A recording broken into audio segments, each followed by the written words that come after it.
I am currently a bachelor. Yeah. My wife is with my kids. Okay. They're at my in-laws. How nice. She currently has pneumonia. Oh, no. So she is not feeling well. Yes, she's not feeling well at all. She'll be there in a couple of days, some meds. But she literally is texting me and telling me how terrible she feels. Meanwhile, I am at that moment in time drinking a Russian River beer. I have just made a perfectly seared, sous vide, prime ribeye steak. Yeah, sweetie, it's tough here too.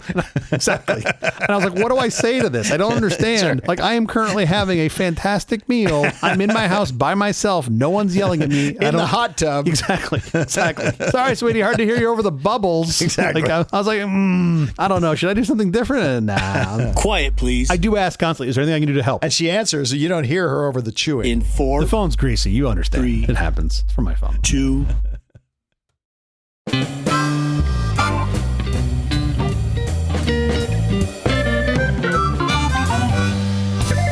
Company presents a Truly Terrible Podcast. Welcome to Nonsense, Season 3, Episode 30. I'm Jeff Parker. I'm Steve Little. This is our take on the week's business, tech, and entertainment headlines. This time, Power Pill, Eli Lilly's new drug, rivals injectables for weight loss and diabetes. We need more things for fat people to eat. I've been saying it for years. Not so autonomous yet. Tesla's Robotaxi rolls out in Austin. Rolls out and rolls right over pedestrians. Does not care. And how AI could expose your private phone number. If there's anything that AI is going to expose about me that's private, I feel like phone number is probably the least bad thing it could expose. The least of your worries. Totally. Also, our big story later this week, Houston, we have a watery grave at Point Nemo. Oh, it's another happy show. That's great. No, the Point Nemo thing is an incredible story. You're going to be amazed. Can't wait. How is your week going? My week, as always, is lovely. I have really no complaints. I got to have lunch with two of my oldest friends. Yeah. They were both office mates of mine at my very first gig developing software. One lives up in the Great White North and was just visiting for a long weekend. So we got to visit the Getty, which is beautiful. Recommend anybody in Southern California, you should just go there once a month because it's really incredible. It really is beautiful. Really amazing. And catch up over some social engineering, sort of talk about all things tech. And of course, the other person at lunch was you. So it was really fun to see unplugged Jeff Parker. That was really fun. That was a blast. So great seeing Alex. I want to thank you so much for inviting me to that. I haven't seen Alex in 15 years. Yeah, it was fun. He is just slowly morphing into his father. He just looks more and more like his father. That's who we true. also both That's knew. really I know. true. I know. And every time I say it, he kind of gives me like a little bit of an eye roll. And I'm like, dude, look at the pictures. Come on. They don't lie. Yeah, for sure. Anyway, it was super fun. I had a great time. How about you? How's your week? My week's been good. An interesting thing that happened this week, California's hands-free law got clarified from an appellate court. Okay. The hands-free law basically is that you can't hold a cell phone in your hand while you drive. You actually have to be legally parked to have a cell phone in your hand for any purpose. The question was, could you have a cell phone in your hand if you were looking at a map? And the court's answer on that was no. Absolutely out of your hand, no texting, no looking at maps, no nothing. You may not hold a cell phone in your hand while driving at all. Giphy. Is Giphy okay? What if I'm just perusing Giphy? Giphy is fine. No, Giphy's fine. You can do nothing, which has surprised me because I can pretty much, through Android Auto, I can pretty much put my phone onto the big nav screen. Also, you can have it mounted to your dash if you have one of those dash mounts. That's legal. But you just can't be holding it. Can't hold your hand. Yeah, because you need your hands to operate the vehicle. Yeah, I guess so. Makes sense. You could also look down at a cell phone, so that would be a big deal. The other thing that's happening right now is that we are bombing Iran and they are bombing us. Oh, that's good to know. Some very cool tech being used in this adventure. That's one way to spin it. All right, what are you talking about specifically? What tech? The GBU 57 is what we're talking about, which is a bunker buster bomb. Yeah, it's a bomb like no other. I don't understand how they do what they do. These are basically the weight of a school bus. They dig a hole. When they hit the ground, they go right into the ground. No, they don't have like little shovels and little fraggles that they deploy to dig a hole in front of them. But it's like an arrow shooting. They literally penetrate the ground. It penetrates the ground. Yeah, it just I don't exactly know what happens to all of this stuff. I am assuming it gets ejected out of the hole and forced out the sides of the hole with great force. The dirt and the concrete, I'm sure. Dirt, concrete. This thing, I believe it can penetrate something like 60 feet through 5,000 PSI concrete, which is bananas. That's the bulk of the world's concrete, too. It is nuts. These things are like almost 30,000 pounds. They're 20 feet long. They're about 3 feet round. They are not small. So this is the GBU-57. They are pretty nuts. So yeah, I was doing some reading over this over the weekend and we decided to drop a couple of these. Operation Midnight Hammer is what it's called, which is the construction company's name that also my neighbors use. Next door? Yeah. I thought that was your screen name when you were in college. It was my porno name. It was your porno name, right? Yeah. I thought I recognized you, Mr. Holmes. We were targeting nuclear sites. The other thing about this that caught my eye is that, okay, so there was some B-2s. We did a little distraction. We sent some B-2s in one direction to the west, and the other ones went to the east, and those are the ones that got there earlier and dropped the bombs. All right, cool. I thought the whole point of B-2s was you couldn't trace where they were going. They were stealth. So why do you have B2s that are a distraction? I think the point was they didn't even fully disclose the B2s. They disclosed the refueling tankers, and those typically pop up on ADSB. I see them all the time refueling like over California or out over the Pacific. But that wasn't really the part that I thought was interesting. We also launched some Tomahawks out of some submarines. Yeah. And that immediately got me thinking about how those orders go out. And I gotta hope, I don't know, I'm certainly no military expert, but I gotta hope that in these times of activation, they use code names for everything. I hope all the code names for the subs are all named after like just famous Subway submarine sandwiches. That's what I hope. Sure. I hope they're just like there's the Italian BMT off the coast. Sure. They've got the turkey bacon avocado. If they say the sub is toasted, that means that there's nukes on board. Okay. I just hope there's something like that. Otherwise, I feel like it's a real opportunity lost. Maybe I can get instated in the Navy and I can help them punch up some of their names. Should we get to our headlines? Let's do it. Power pill. Eli Lilly's new drug rivals injectables for weight loss. Eli Lilly's experimental pill, orforglipron, shows compatible efficacy to injectable GLP-1 drugs like Ozempic for weight loss and blood sugar reduction in diabetes patients, according to new phase 3 trial data. The daily oral option could offer a convenient alternative to injections, with Eli Lilly planning regulatory submissions for weight management by year end and for type 2 diabetes in 2026. I've been tracking this for a while. It looks like they're getting very similar results in efficacy compared to the GLP-1 drugs that you inject, which they also make, right? Yeah. Eli Lilly also they make Mounjaro and for diabetes and Zepbound for weight management. I think it has an indication for sleep apnea as well. The point is, Eli Lilly is a maker of GLP-1 injectables, so they're going to eat everybody else's lunch, including their own, pardon the pun, with this oral medication. It is super interesting because everything is better from what I can tell. If you have the same efficacy and the same safety profile for the drug itself, everything else is better with an oral med. Because you don't have to keep it in a refrigerator. It doesn't have to stay refrigerated in transport and all of that. Yep. So you don't have to keep it refrigerated to keep it efficacious. You don't have to deal with a syringe, which a lot of people have a phobia of. It's just a lot harder to manage this than a bunch of pills. Yeah. And we have joked for so many years, so many decades about like all we want as fat Americans is a little pill to just make you not fat. And you're like, oh shit. Here it is. Here it is.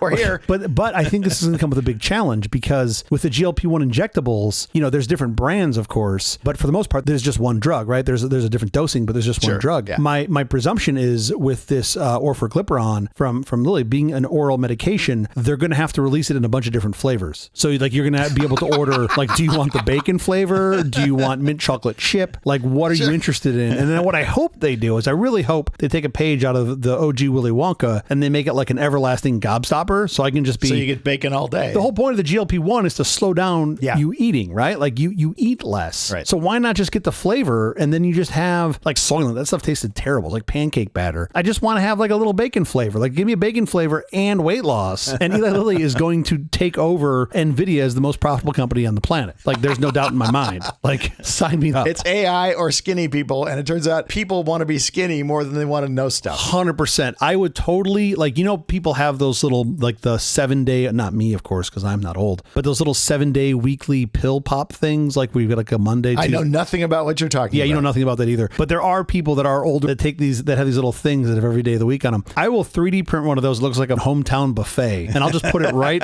on my sink counter, and we'll have the bacon, we'll have the crab leg flavor, orforglipron, and then in the morning I'll just be like, oh, what do I feel like today? I'll have a little bacon. And I'll take my little bacon one, right? Like it'd be brilliant. I'm telling you, I'd be all over this. I would look like Kate Moss in 6 months. Sure. I'd be so thin. I would like literally. People would be like, you really should eat something. I think is what people would be telling me. I literally was about to ask you, would you prefer a pill every day or would you prefer once a week injection? But now that if the pill's flavor, right? If you're flavoring the pill, there's no question which way you're going to go. I might take 2 or 3 a day just to speed it along. I don't know. It sounds great. You might add in some placebos that are just flavored. Pez dispenser of the orforglipron, I'd totally be. And I hope Eli Lilly is listening because I feel like there's a lot of business development happening here they should get in front of. That makes a lot of sense. But in all seriousness, this is super cool. I mean, you have a lot of diseases, a lot of things that come out of being overweight. And we have a real problem, certainly in this country and around the world, of folks just being obese. And I think this will help and this will be great. And also just nothing to do with an injectable. This simplifies things. So much easier to make safely. Like that's important to note. Yeah. You can make the injectables. It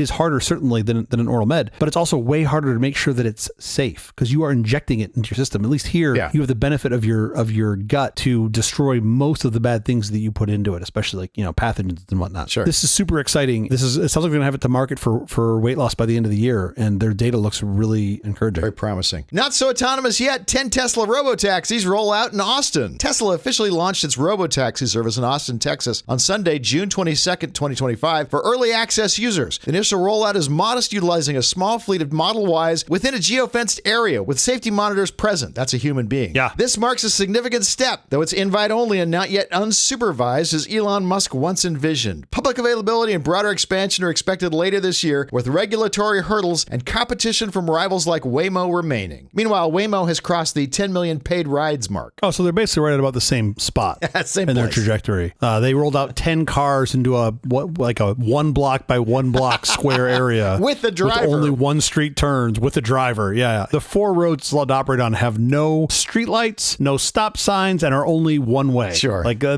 just goes in a circle. And the money that it costs to ride it in this thing is $4.20 because he just can't get past the cannabis jokes. The weed jokes. I don't care that it's not yet unsupervised. This is the right way to start. I do find it interesting that the supervisor, the safety person, is in the passenger seat and not in the driver's seat of the Tesla. Yeah. And I'm guessing it's just so that you basically have a buddy with you when you die in a fiery crash. I don't know why else. Someone you can hold hands with as you totally crash into the telephone pole and burst into flames. As the end comes near. Yeah, as the end comes near. I don't fully understand that, but of course it's unsupervised, or of course it's supervised now and it's working towards unsupervised. Elon has said that they expect, I think, hundreds of thousands, if not 1 million by the end of the year. And I'm like, yeah, right. I don't know about that, bud. I guess maybe you have enough cars that people aren't buying that maybe you could put them to service in this capacity. Sure. But he does have a lot of cars people aren't buying. Exactly. So it's like you're sitting in a bunch of inventory. It's not like you got to go make these. And I'm sure a bunch of Tesla owners would happily sell them back to you at quite a discount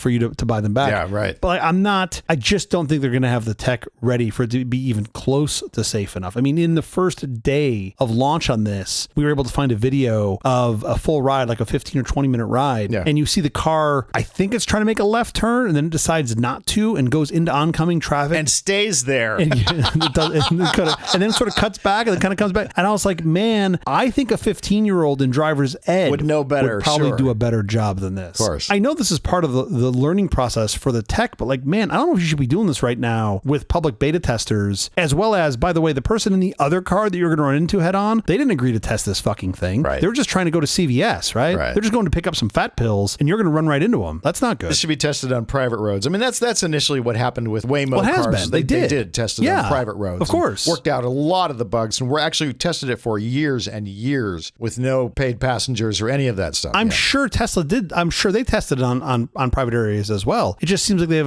let's just say a much lower threshold for what they're willing to put into public. And I think that's the bigger problem. Part of the problem is their tech. LiDAR is not to be found anywhere on that car. Yeah. And he keeps saying that optical cameras are his big secret for making it so much cheaper. He can scale so much faster because he's just buying optical cameras. Okay, in exchange for that, your optical cameras are not seeing that road that looks like it goes off into the distance is actually a wall. You're paying for it in blood, right? I mean, you're certainly going to pay for that in blood. Camera tech will get better, I'm sure. I don't understand, though, why you still wouldn't use the best tech available. Yes, LiDAR, very expensive. It has come down LiDAR a ton. Will get cheaper, It will continue to get cheaper. So I don't know why you wouldn't want that. Yes, it might add, let's just make up numbers here and say a $40,000 Robotaxi, it might add 10, 15, or 20 grand at scale. Mm-hmm. But in what you're saving in driver cost, that seems well worth it, right? It's not like you're just spending more money. You're spending more money to save a bunch more money than what you're spending. But apparently it's lost on folks. Meanwhile, what we aren't celebrating is that Waymo has given more than 10 million paid rides, and that's pretty impressive. That's amazing. They're also doubling the size of their fleet over the next few months. Cool. The program has been very successful for them. What's impressive to me about the Waymos isn't that they are autonomous and that they don't fail as often as you would sort of think they would at this point. What's amazing to me is that it's normal now. Yeah. Oh, yeah. It's gone from being novel to just being like, you just get in a Waymo. And I read there was some post online the other day in San Francisco, somebody overheard a parent with their kid, and their kid said, said, "What's an Uber?" And the parent said, "It's like a Waymo, but with a driver." And I was like, that's the world that we're in now, right? Like the Uber is basically awesome. the sort of horseless carriage / horsed carriage. And we're in like the car phase. I was like, oh man, that's super interesting. That's awesome. Yeah. I use Waymos all the time. Sure. Now it's just nothing. It used to, the first 3 rides, I was like just gobsmacked, had to watch the whole time and pay attention. This is so cool. It does it all itself and it's doing everything really well. Yeah. I get in now. I don't even look up. I just start doing work. It's like I've got a driver who I completely trust. Yeah. Let me know when we get there and I'll get out and we'll move on with our lives. Sure. It's so normal now. So where I do take objection, I mentioned this earlier, is just like, I don't think you're going to see this in the time frame that Elon likes to tout, but he's an excellent hype man. Except for the fact that the boy who cried wolf, you just eventually stopped believing him. He was saying that this was going to come out 6 years ago. He was going to have these robotaxis. I mean, I think even before that, we were talking about robotaxis were being the certain future from Elon. Where I disagree with you is I think the people who hear the boy who cried wolf and then stop listening, they have already stopped listening. Yeah. The rest, they are in make-believe land. They're not hearing that, right? They're just like, oh, there's a great, COVID, something. Oh, there's some other reason that it's not there. Or I don't know how they justify it, but they're not like, you're not getting to them. And I don't think another swing and a miss on this is going to get to them. And it's not like suddenly because he has taken all this extra time just to make sure it's safe, as he said, that it actually got safer. It didn't. The problem is that the core technology just won't do what you want it to do. Maybe someday it doesn't do it yet.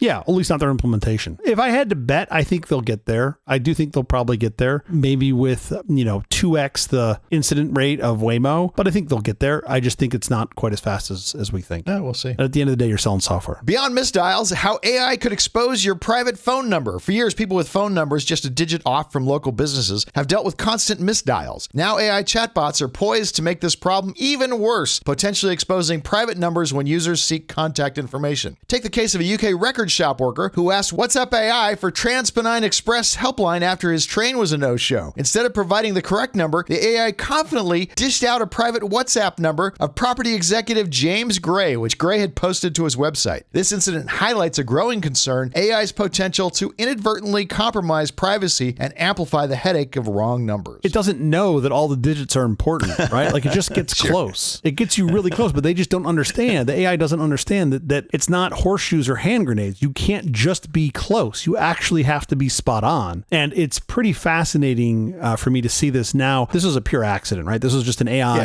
that thought a thing and gave a thing out. But man, wait until you see the misinformation really kick in this. Like for our longtime listeners probably remember last year when I, not through what I think was AI per se, but through someone who's taking advantage of AI. Someone is intentionally seeding an incorrect phone number for a business. They injected a phone number and how that can get real ugly real fast. And then, I don't use AI as much as a lot of people do in my everyday. I still am a dinosaur that will actually click through some links, especially if there's something very specific piece of knowledge that I want. I, as a bachelor for a week, what do I do with my time? I like to cure 20 pounds of beef into pastrami, because why not? And I needed to find a ratio for a couple things as part of what I was making. And I sort of knew what it was, but I just wanted to make sure that I had it validated. And as part of that process, for a specific person, I followed this guy named Meathead. The AI suggested a summary that was completely wrong. Like I clicked on the link and I'm like, I don't understand how the math, but it was literally off by 4x. And had I followed it, it would have completely ruined the food. Oh, wow. And I was just like, oh yeah, turns out all the numbers are important and hard. My kid is mystified when he sees me look up something on Google. Sure. He's like, why don't you just look it up on Gemini and just get the answer right away? Why would you do that? His generation, they don't hesitate to use the AI for just looking things up. I'm fine with that for looking things up. I have to validate it through the source though. I have to validate the source. If I can't see the reasoning, I can't accept it as true. Yeah, sure. I just have to just assume that it's a maybe truth. And I'll be curious to see how that gets reconciled. And more, I'm finding that I do not need to validate it through the source, that they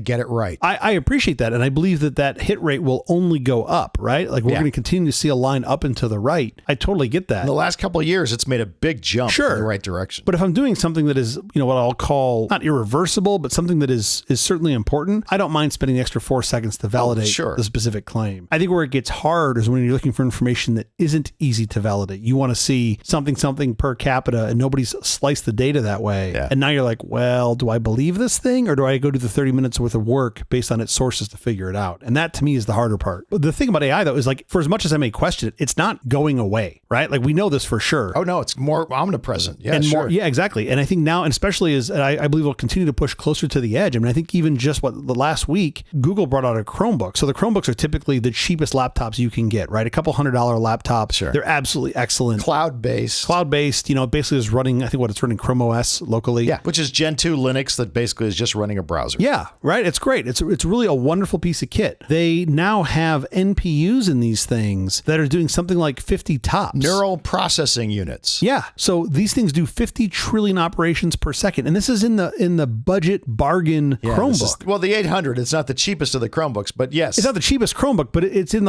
it's in the cheapest section of laptops. Yes. I mean, they've literally said it's the strongest ARM chip they've ever put in a Chromebook. And that just shows you how much you're going to have that AI on the edge running everything. I mean, things that we took just a couple of years ago. To be clear, this is AI happening actually on the Chromebook, on the machine not happening itself. in the cloud, happening on the Chromebook. I mean, things like OCR that for the past 20 years have been generally kind of expensive and kind of not great and somewhat slow. You know, you'd put your PDF into OCR mode and you'd wait a couple minutes and it would scan the pages and give you OCR back. Now you just have it. Yeah. Like I find myself screenshotting stuff all the time on my machine. Turn this into text. Just to copy the text. And it's just, I don't have to do anything. I don't even click a button. I literally just take my cursor and drag it over the text and boom, there it is. Fantastic. It's really incredible. And you start thinking about, especially when you've got these NPUs that are relatively efficient, you just sort of have the AI always on your camera. You know, you're just scanning around the room and it's just like, oh, that's a Yeti water bottle. Oh, that's a Logitech camera. Like all of the things it just knows. And that's pretty impressive, especially if you're not consuming a ton of power or bandwidth. It's like driving around town with your grandmother in the car and she just reads all the signs off everywhere you go. That's good. Yeah. Although I never listened to her because I'm just staring at her cans the whole time. Sanctions. What sanctions? Huawei's AI chip defies expectations. Huawei's new Cloud Matrix 384 AI cluster is reportedly challenging NVIDIA's dominance by brute forcing with 384 of their Ascend 910C chips and leveraging optical interconnects. It's claimed to outperform NVIDIA's GB200 NVL72 in certain metrics like raw computational power, 300 petaflops versus 180 petaflops. For large language models, despite being less power efficient, this signifies China's significant AI chip progress amidst sanctions. Take this with a grain of salt for a couple things. One, they're using a lot more power to get there, which I believe they will continue to iron out. China has plenty of cheap power. They do have plenty of cheap power. That's a good point. But we're talking about like on the scale of like 2.5x the amount of power to get there. They're doing it in a lot more chips, so it's a bigger cluster. What I think is interesting about that is they've focused on the interconnects. Everything's optical. There's no copper on this. It's an all-to-all mux, basically. So it's fast. And it's very, very interesting. I do think they really missed an opportunity here, though. And this is where, you know, I give China a lot of hard time for generally their what I find to be lacking UX and naming things they're not great at. Yes. They should have just, instead of 384, they should have called it the 386 and just poked a stick right in Intel's eye. Instead of 384, 386 would have been great. Just to be like, oh, we're bringing it back. We're bringing back the thing. But this is an amazing amount of computational power. And to me, my takeaway from this is even with the sanctions, and we've said this on the show before, even with the sanctions, at best we've slowed them down, right? Like they're going to get there. Sure. And to your point, if one of the things they have in abundance right now is power, right? I mean, it's between hydro and renewables and coal. They still fire a ton of coal. And solar, they're way ahead. Aren't they a leader in nuclear as well? I think they're a leader in nuclear power as well. I think they've brought, China in the last 15 years has brought on an entire U.S. power grid worth of power in their country.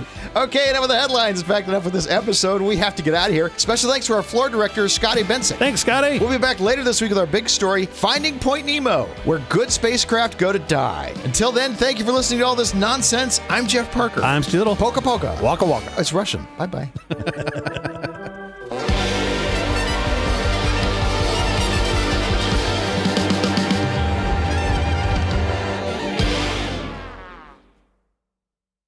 The ScanMaker 2HR, the 24-bit high-resolution color flatbed scanner for creating heavenly images at down-to-earth prices. Microtek, the world's largest desktop scanner manufacturer with over a decade of scanning innovations, has risen to the occasion. Thank goodness. The ScanMaker 2HR gives you smoother color gradations and increased detail in shadow and highlight areas for all the photo or illustrations you scan. It is also great for capturing intricate line art and logos or enlarging small originals. Wonderful. It's not like you have the option of carrying around a super high-resolution camera in your pocket everywhere you go. No.